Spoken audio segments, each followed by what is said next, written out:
So, I come from a family of alcoholics and drug addicts, and found myself becoming one lately.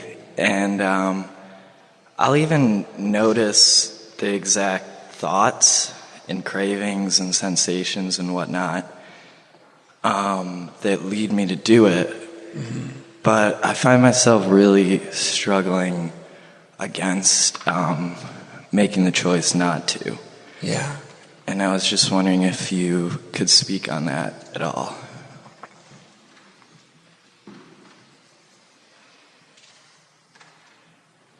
Well, I'll just share with you some of my thoughts about it, all right? But I also want to, if you're not already, I would really encourage you to reach out to people or someone who really has expertise in that area, right? Because it's like everything else in life, it's a very particular experience, you know?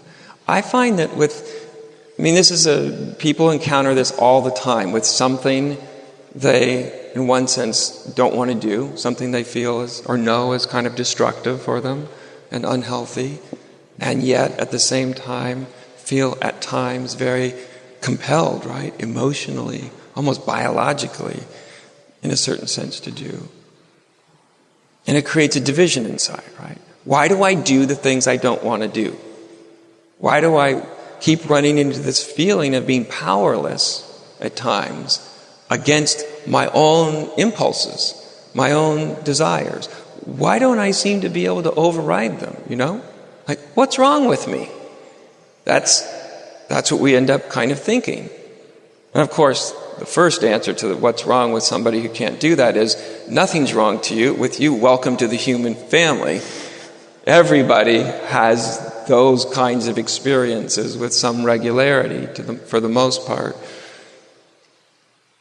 I find the really important thing is to continually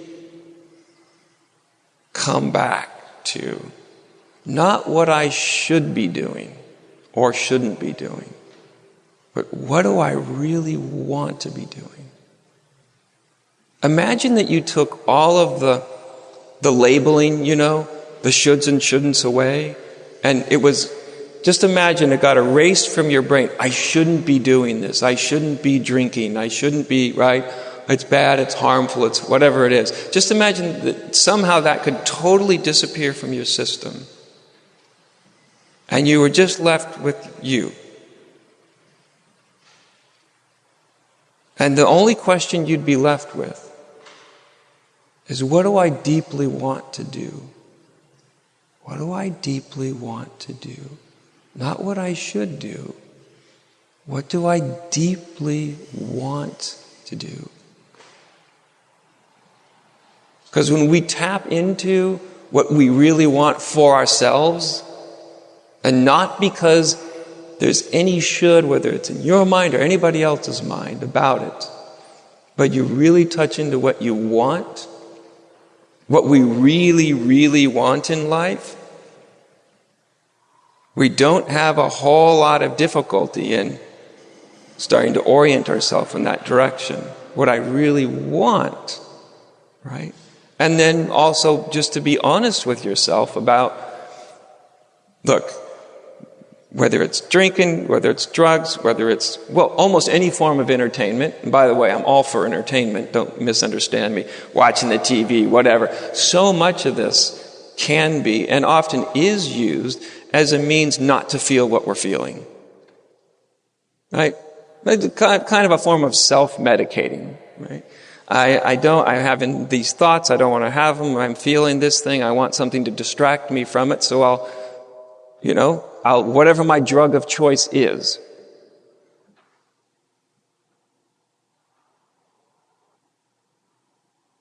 So when you come upon that, because I think that's often what underlies this, right? And if you come from a family where there's alcoholism or drug addiction or any addiction, what's really part of that system is what you've had modeled to you is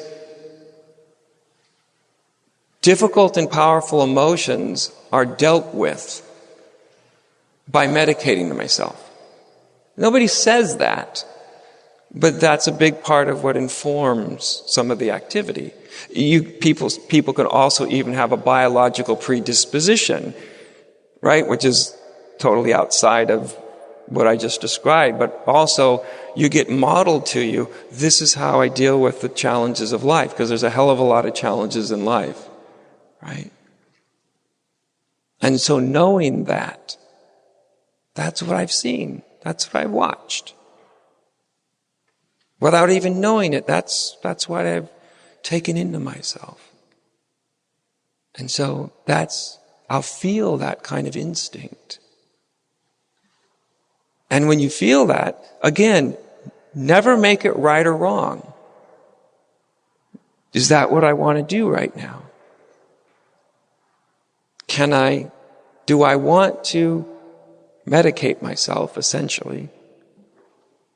Or do I want to actually experience whatever I'm experiencing right now? What do I want? I can do either one. I can do either one. What do I really want? So the reason this isn't the whole answer, right? It tends to be a much more complex challenge. Any kind of thing that we find we have an addictive relationship with. It could be anything. It can even be people. You can have an addictive relationship with a person. Often the case, actually. You know what I mean?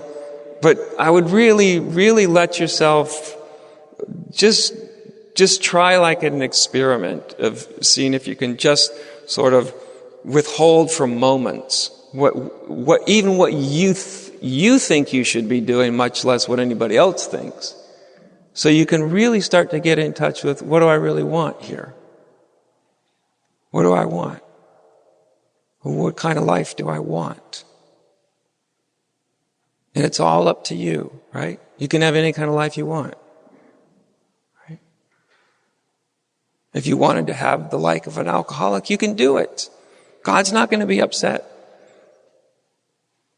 You might be, but right? It's all up to you. What I have found is when we can finally remove, or at least withhold a little bit from our conscious attention, all the things we think we should be doing, because that's usually the battle between these impulses. What we really need to do is get in touch with the most primary impulse we actually have. If that happens to be, this isn't what I want to do, then it's much more likely that you're going to carry that forward. If it's, I shouldn't be doing this, battle, right? I shouldn't be doing this, but I want to, but I shouldn't, but I really want to, I really feel it, but I should, right? But if it's, I really feel this like drive to do this, okay, but what do I want? I can do anything I want. I can construct my life any way I want. I can live a constructive or destructive life any way I want. What do I want? So you're getting in touch, you're using it to really get in touch with what belongs to you and not anybody else. Now, of course I know, simply because you came up with the question, you've already basically told me what you really want. I'm just suggesting you kind of try to remove all the other voices. So you really are there with what's really important to you. Because you've seen, right? You've lived with the cost. Yeah. You know that. Well, thank you so much. Yeah, I know it's not the be-all answer. Yeah. But I would also, and this is true for anything like this that we deal with, that I really would reach out to people that really have been through this and they can really support. Because that's really important, because even at our best, we all have real moments of weakness, real shaky moments, And it's really, really important to reach out, and to have other people who are like, okay, we're in this together. We're keeping an eye on each other rather than I'm just keeping an eye on myself. Because also then you become, in some sense, a responsible partner in somebody else's desire not to disappear down the whole rabbit hole of addiction, right? You may be the person that somebody calls up and says, man, I'm sitting here right now and I really want to do this. So when you also become that person who helped somebody else, man, it helps you out. Mm-hmm. It really, really does. Yeah. All right.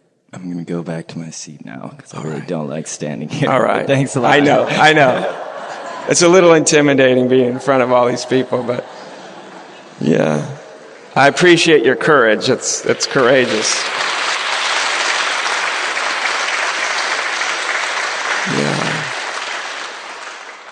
And I mean, who in this room hasn't had some addictive relationship with something? Person, place, thing, substance, it's almost as common as breathing, The greatest addiction, the most common addiction is the addiction to endless thinking.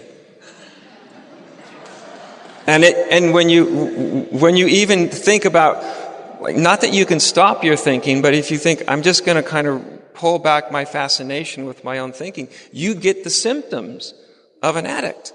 You feel a little nervous and a little out of sorts. Do you know what I mean? Your biology kind of just feels weird and creepy for a while. You're like, ugh. Because literally biologically, we can show many of the symptoms of being addicted, even to the endless narration in our minds. And like anything else, you have to go through those feelings of, oh. And you realize you can go through them. And you're okay. So at some point or another, we're all strung out on something. At some point.